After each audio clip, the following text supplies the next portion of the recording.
The message came through on every frequency humanity could broadcast, and it was simple enough that even the youngest child on Earth could understand.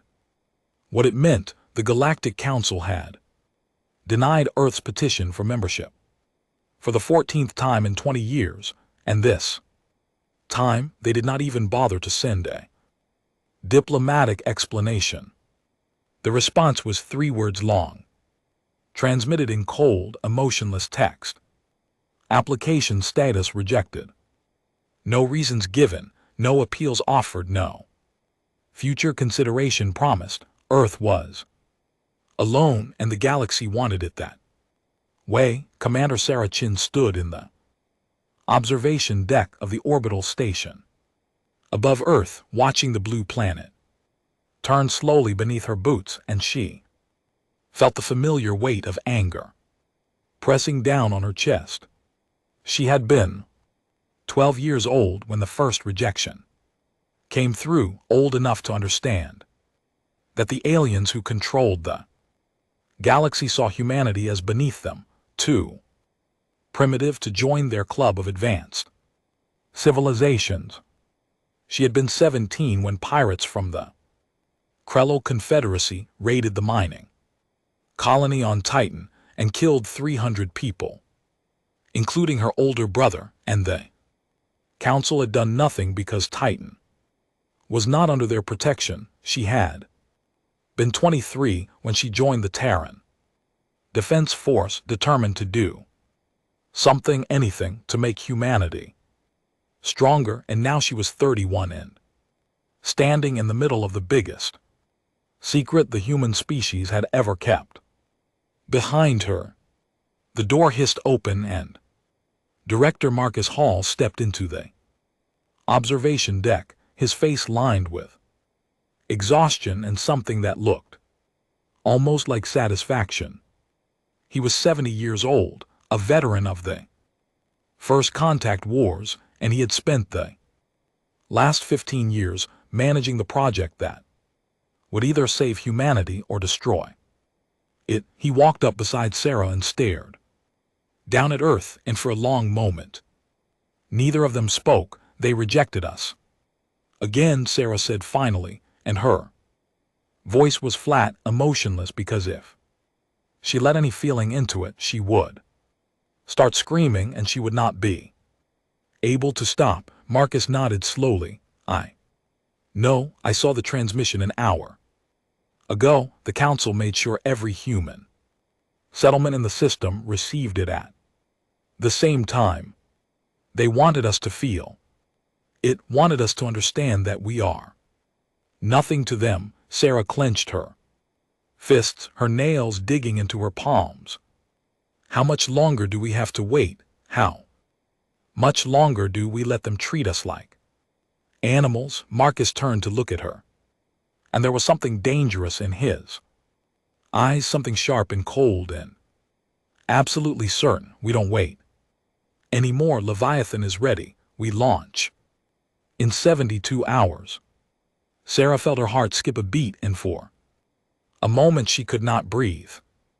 Leviathan.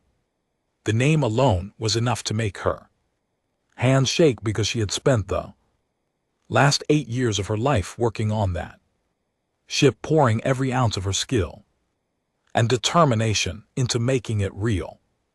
And now it was finally going to fly. Leviathan was humanity's secret. A supercarrier built in the ice tunnels beneath Europa, hidden from the galaxy's prying eyes, and constructed with technology that broke every regulation the Galactic Council had ever written. It was 5 km long, armed with weapons that could crack a moon in half, powered by reactors that should not exist, and crewed by 15,000 men and women who had volunteered to become part of something impossible. The project had started in secret 20 years ago, when a group of engineers and military officers realized that Earth would never be accepted into the galactic community through diplomacy. They had stolen technology from crashed alien ships, reverse-engineered weapons, from black market deals and built entire factories in the outer solar system where no one would think to look. They had recruited the best and brightest from every nation on Earth, pulling together scientists and soldiers, and dreamers who believed that humanity deserved better than to be ignored, and they had kept it all hidden because if the Council ever found out what they were building, they would have sent fleets to destroy Earth before Leviathan could ever launch. Sarah had joined the project when she was 23, fresh out the academy and hungry for a chance to make a difference. She had started as a junior engineer working on the reactor shielding, and over the years she had climbed the ranks until she became one of the senior commanders responsible for the ship's tactical systems. She had lived on Europa for 8 years, sleeping in cramped quarters carved into the ice, eating recycled food, and working 18-hour shifts because there was always something that needed to be fixed, always another problem that needed to be solved, and now finally it was done. Leviathan was complete, and humanity was about to show the galaxy what it could do. 72 hours, Sarah repeated, and she felt a smile tugging at the corners of her mouth. What's the target? Marcus pulled up a holographic display, and a star map appeared in the air between them, showing the inner systems of the Galactic Council's territory. A red marker blinked on the edge of human space, highlighting a fleet of ships moving toward Earth. Vrex Dominion. They've been building a fleet for the past 6 months, and our intelligence says they're planning to launch an invasion within the week. They think Earth is defenseless, that we have nothing but outdated missiles and a handful of orbital platforms. They're going to come here expecting an easy victory, and we're going to show them how wrong they are. Sarah stared at the map, her mind racing through tactical calculations, weapons, trajectories, shield configurations, and 100 other details that she had memorized over the years. The Vrex were one of the mid-tier powers in the galaxy, strong enough to bully smaller species but not powerful enough to challenge the Council directly. They had been raiding human colonies for years, taking resources and slaves and leaving nothing but wreckage behind, and Earth had never been able to stop them because humanity's fleet was too small, too weak, too outdated. But now everything was about to change. How many ships are they bringing? Sarah asked.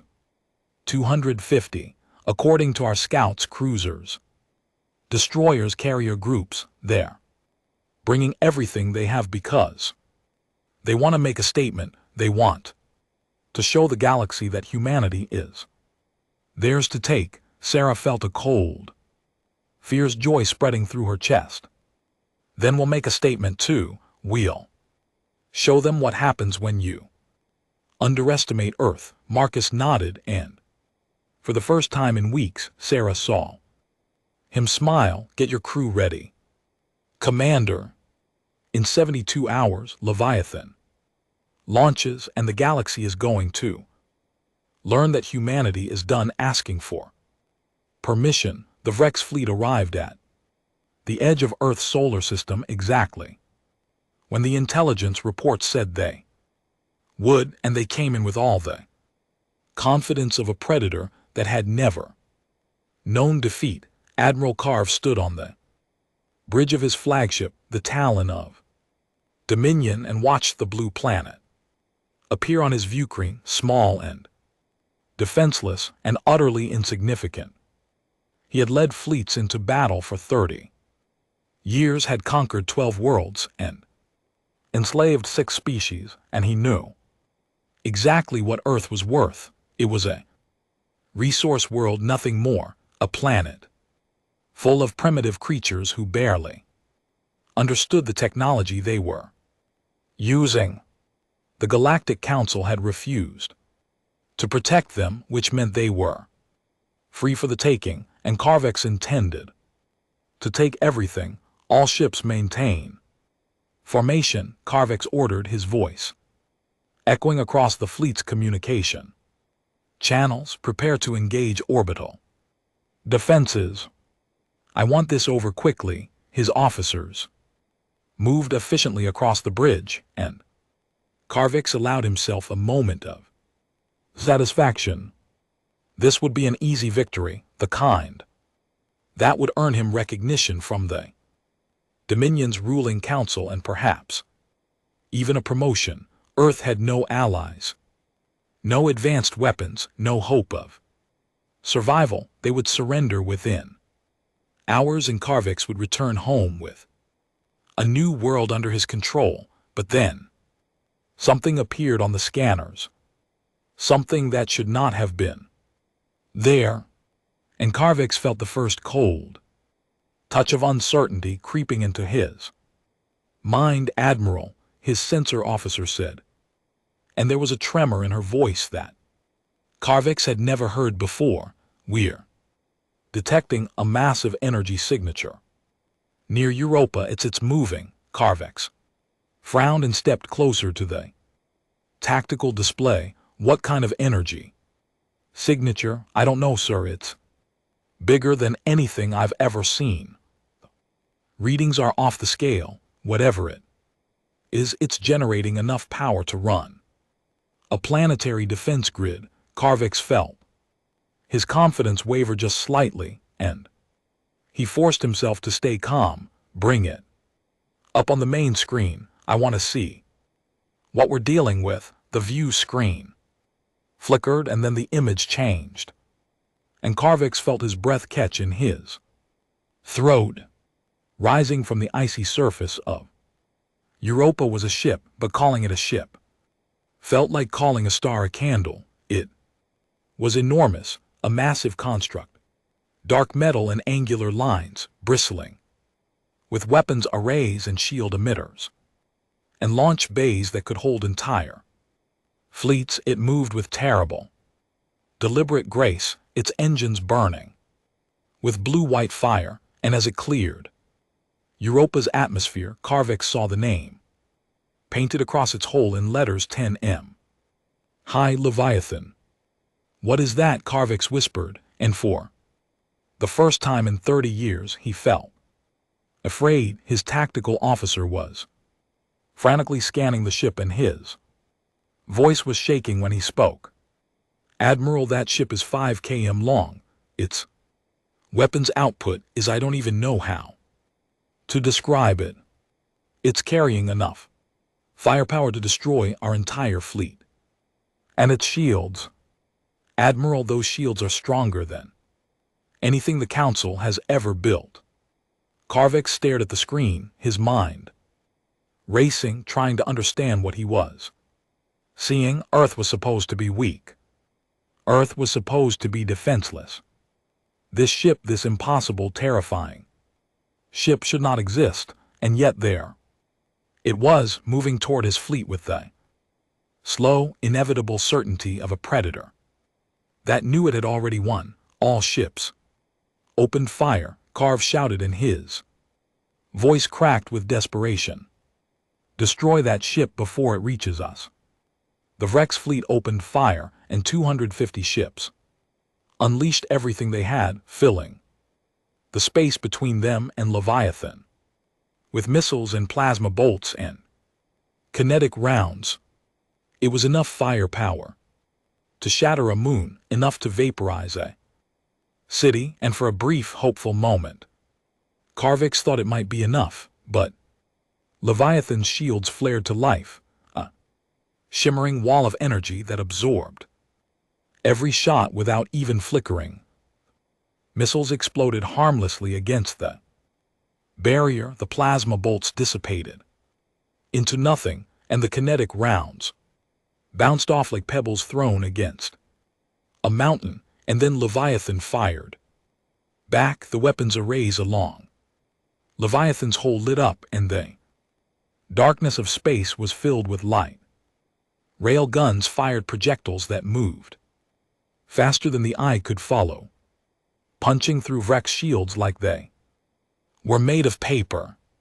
Energy beams lanced out, cutting through holes in reactors, and leaving nothing but molten metal and expanding clouds of debris. Missile pods opened, and thousands of smart warheads streaked toward the Wreck's fleet, each one finding its target with perfect, terrible precision. Carvex watched in horror as his fleet died around him. Ships that had taken years to build were torn apart in seconds, entire crews vaporized before they could even understand what was happening. He saw the Crimson Fang break in half, saw the Shadow's Edge explode in a ball of fire, saw a dozen cruisers simply vanish as Leviathan's weapons found their reactors. And through it all, Leviathan kept coming, unstoppable and merciless, force of nature that could not be reasoned with or escaped. Retreat. Carve screamed. All thoughts of victory forgotten. All ships retreat immediately. Jump to hyperspace, get out of here, but it was too late. Leviathan had already positioned itself between the Wreck's fleet and their escape route, and now it opened fire with everything it had.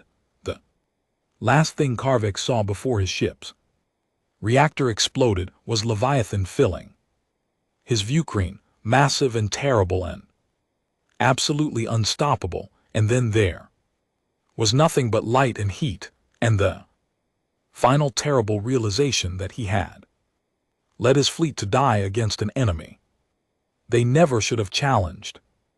Aboard Leviathan, Commander Sarah Chin watched the last of the Wreck's ships explode, and she felt a grim satisfaction settle into her bones. The battle had lasted 6 minutes from start to finish, and the Wreck's fleet was gone, utterly destroyed, 250 ships reduced to wreckage and expanding clouds of debris. It was a victory beyond anything humanity had ever achieved, and it was only the beginning. All stations report, Sarah ordered, and her voice was calm, professional, completely in control. Shields at 98%. The tactical officer reported no hull damage. Weapon systems optimal. Reactors running at 40% capacity. We barely felt them, Commander. Sarah nodded. Good. Send a message to Earth. Tell them the Vex fleet has been eliminated. Tell them Leviathan is operational and ready for the next phase. But even as she gave the order, Sarah knew that the real battle was just beginning, because somewhere in the galaxy, the Galactic Council had just received word that Earth had built a supercarrier in secret, and they would not take that news lightly. They would see Leviathan as a threat, as a violation of every law they had ever written, and they would move to neutralize it. And when they came, humanity would have to decide whether to submit to the Council's authority or stand alone against the entire galaxy. Sarah looked out at the stars, at the infinite darkness stretching in every direction, and she felt a fierce, defiant pride burning in her chest. Humanity had been ignored for too long, dismissed and belittled, and left to fend for itself. But now the galaxy would see what humans could do when they stopped asking for permission and started taking what they deserved. Now the galaxy would learn that Earth was done being weak, and if the Council wanted to stop them, they would have to go through Leviathan first. The emergency session of the Galactic Council convened within hours of the Wreck's fleet destruction, and the chamber was filled with an energy that Ambassador Tala Reeves had never felt before. She sat in the human delegation seat, a position that had been granted as a courtesy years ago, but that had never held any real power, and she watched as representatives from 300 species argued and shouted and demanded answers. Holographic displays showed the wreckage of the Rex fleet scattered across millions of kilometers of space, and in the center of every image was Leviathan, dark and massive and absolutely terrifying. The council speaker, a towering crystalline being named Crystallix from the Etharan Collective, raised its limbs for silence, and the chamber gradually quieted when it spoke. Its voice resonated through the translation systems, cold and absolutely furious. Human species has violated the Prohibited Technologies Act, the Fleet Limitation Treaty, and the Non-Aggression Accord. They have constructed a vessel of war that exceeds Council regulations by orders of magnitude, and they have used it to destroy a member fleet without provocation.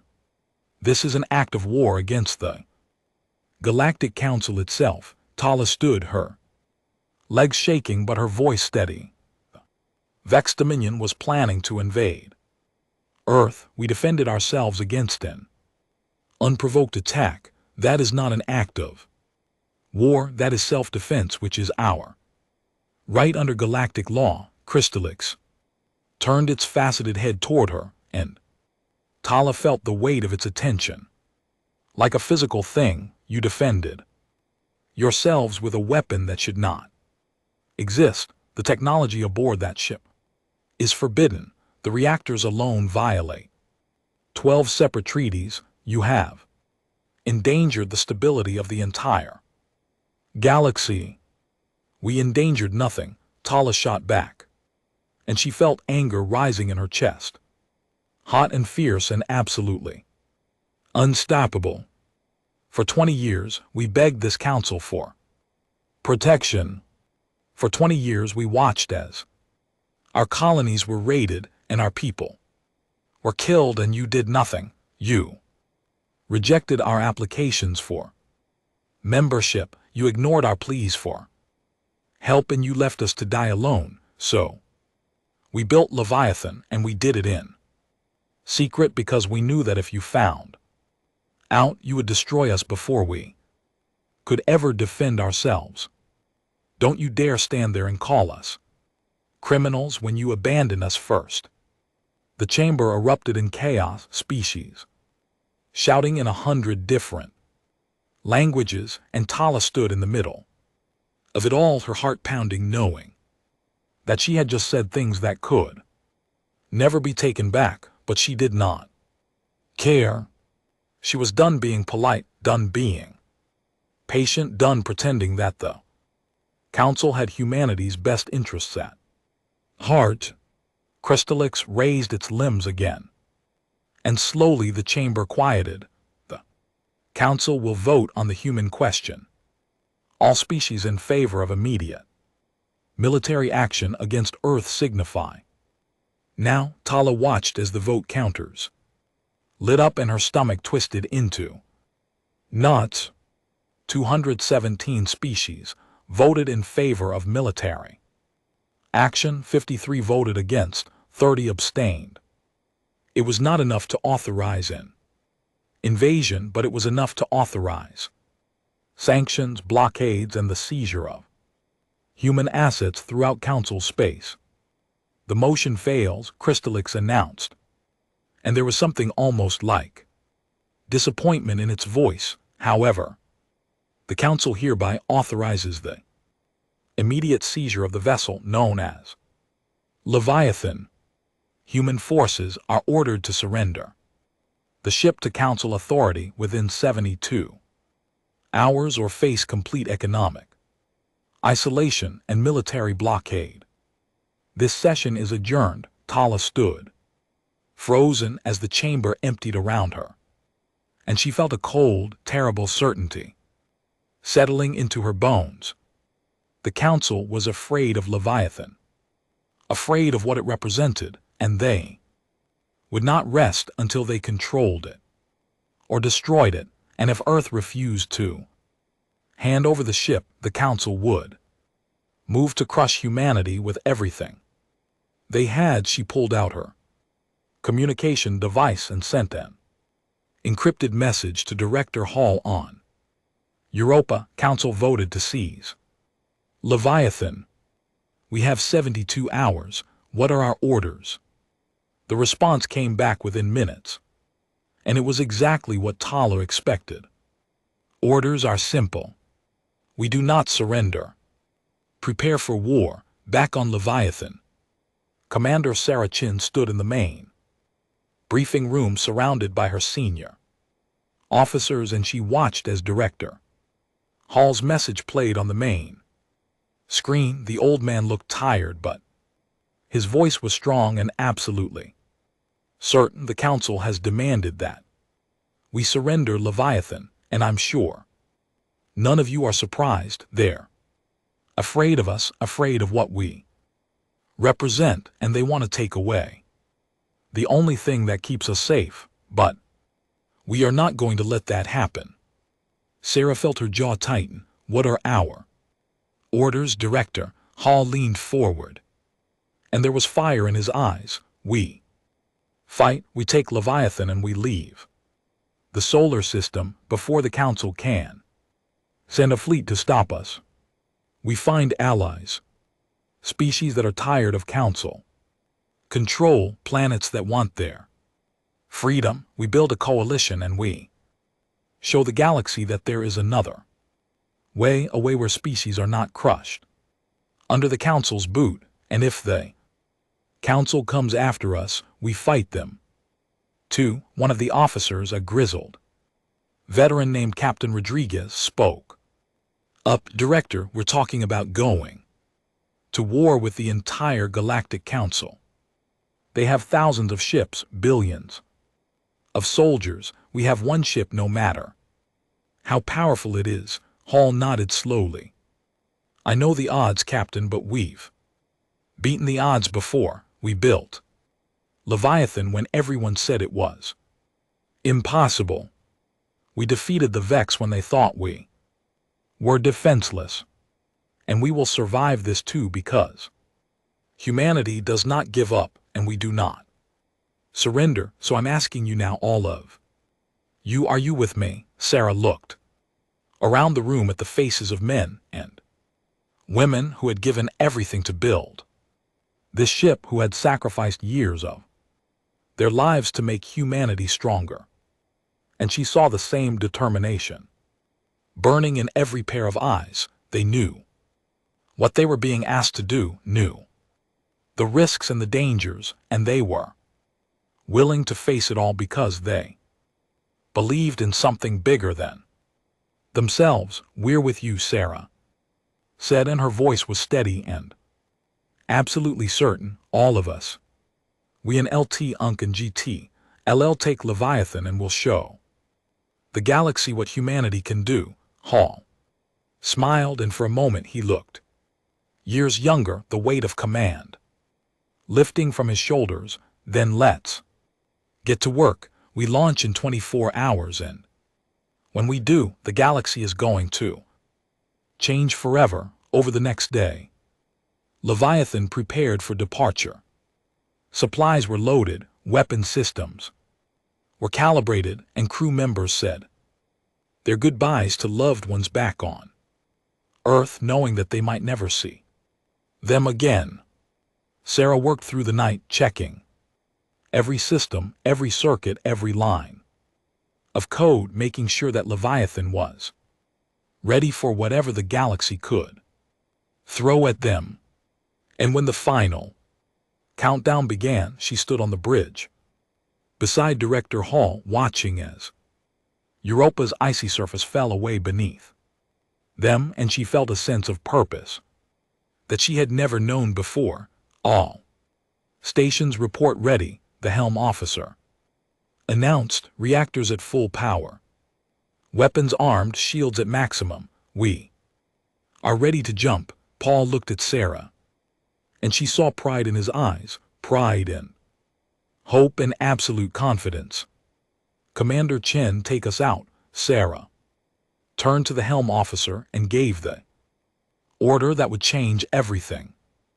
Engage hyperspace drive, set course for the outer rim, let's go find some friends. Leviathan's engines flared too. Life and the massive supercarrier vanished into hyperspace, leaving the solar system behind and carrying with it the hopes and dreams of an entire species. Back on Earth, people watched the skies and wondered what would happen next, whether Leviathan would save them or doom them, whether humanity's defiance would lead to freedom or destruction. And across the galaxy, species that had been crushed under the Council's authority for centuries looked up at the stars and allowed themselves to hope just for a moment that maybe, just maybe, things could be different. In the depth of space, in a place where no Council ship had ever ventured, Leviathan emerged from hyperspace, and Commander Sarah Chen stood on the bridge and stared out at the unknown stars. They were alone, hunted by the most powerful organization in the galaxy, with no allies and no plan except to survive. But they had something the Council did not have, something that had carried humanity through every disaster and every war and every moment of darkness in their long history. They had hope, they had courage, and they had each other. And that, Sarah thought, as Leviathan's sensors began scanning for potential allies, was going to be enough, because humanity was done asking for permission. Humanity was done being weak. And if the galaxy wanted to stop them, they were going to have to catch them first. The rebellion had begun, and Leviathan was leading the way.